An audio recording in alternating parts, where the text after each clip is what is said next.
سبق الإنذار.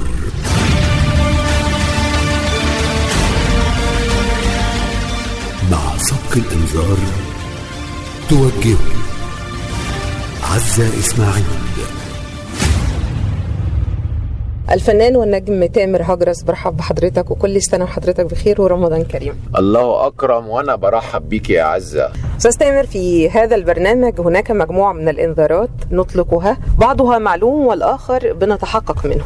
من حقك أن توجه إنذارا واحدا في نهاية الحلقة، شرط أن تذكر لمن وماذا ستقول فيه. متفق؟ متفق. الفنان النجم تامر هجرس، فيلم جوازة توكسيك حقق ملايين الجنيهات وتخطى نجاح فيلمك الثاني شوجر دادي، والمنتج صرح أن إيرادات العمل لم تكن متوقعة في الحسبان.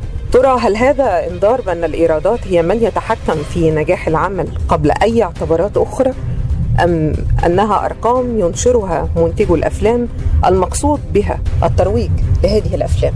لا، بصي، دايما الفيلم ما يتحكمش عليه بالإيرادات، بس الإيرادات دي بالنسبة لي بتبقى حاجة لطيفة بس إضافة. يعني أهم حاجة إن الكتابة، الإخراج، الكاست، كل ده يبقى تمام ويبقى فيه رسالة إيجابية لجمهوري. دي أهم حاجة عندي، وده اللي حصل مع شوجر دادي وجوازة توكسيك، وهم ما كانوش متوقعين إن جوازة توكسيك عدي شوجر دادي، عشان شوجر دادي عدى كل المقاييس، يعني عمل ريكورد بريك يعني في الإيرادات، ما حدش كان مصدقها. كان أعلى إيرادات في تاريخ السينما العربية. انذار من رواد السوشيال ميديا بأنك تحاول ركوب الترند بادعاء أن عمرك بلغ 75 عاما ليحدث ضجة تحت عنوان صدق أو لا تصدق.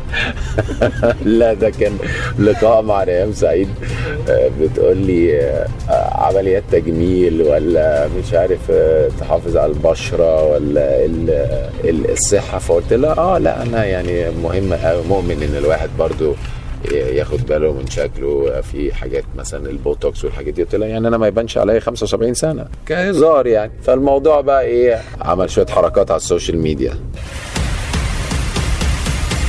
إحصائية مزعومة تمثل إنذارا بتزايد حالات نسب الطلاق في مصر بنسبة 87%، وهناك أشخاص يعوضون نقصهم من خلال تجربة ثانية لهم مع امرأة غير زوجته. لماذا أطلقتها؟ لا، ما أعتقدش إنها وصلت 87%. أنا هقول لك اللي حصل. أعتقد واحد صاحبي راح قال لي قبلها بيوم، وطلع هو غلطان، طلع لا مش 87. بس أنا عايز أقول لك حاجة، الطلاق زاد. أنا كنت بتكلم على مهم قوي إن إحنا نجتهد في علاقتنا مع الزوج او الزوجة. يبقى دايما الواحد لازم يبقى مكتفي باللي عنده. انا اخترت الشخص ده يبقى البارتنر بتاعي مدى الحياة، يبقى شريكي في الحياة، فانا لازم اشاركه في كل حاجة انا بعملها في حياتي. فنان النجم تامر هجرس، استرحت قائلا أن الصلاة بالنسبة لي نوع من التأمل، وهي بداية يومي، وأهتم بصلاة الفجر في وقتها، والقرآن الكريم هو الشيء الروحاني الذي ينظف البني آدم. هل يعتبر تصريحك هذا انذارا لمن يتهمون الفنانين بالبعد عن الدين؟ هو التصريح ده حاجة شخصية ليا، عمري ما كنت بشارك جمهوري فيها. الحاجة اللي بترفع معنوياتنا أنا بالنسبة لي مهمة قوي، القرآن، الإيمان. فأنا حبيت إن أنا أوري العلاقة إن البني آدم ممكن يبقى روحانيا مرتبط أيا كان هو الإيمج بتاعه إيه أو الناس شايفاه إيه. اللي بيريح بالي أنا الإيمان ده، الصلة بالرب دي مهمة جدا. وتعقيبا على من يتهمون أو البعض الذين يتهمون الفنانين بالبعد عن الدين، ماذا تقول لهم أستاذ تامر؟ أقول لهم ما نحكمش على حد. هو الحاكم الوحيد اللي يقدر يحكم على أي بشر هو اللي خلقهم.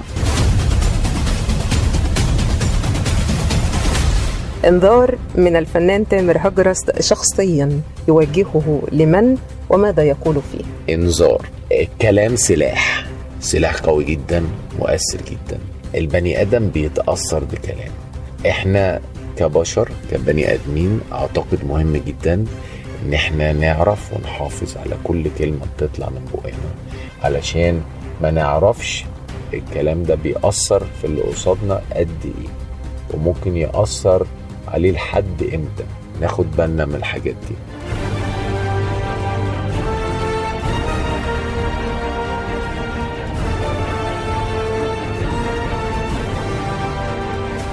الفنان النجم تامر هجرس، شكرا جزيلا لك، كل عام وحضرتك بخير ورمضان كريم. الله أكرم، وشكرا يا عزة، وشرف ليا وانبسطت جدا باللقاء ده. مع سبق الإنذار. مع سبق الإنذار وجهته عزة إسماعيل.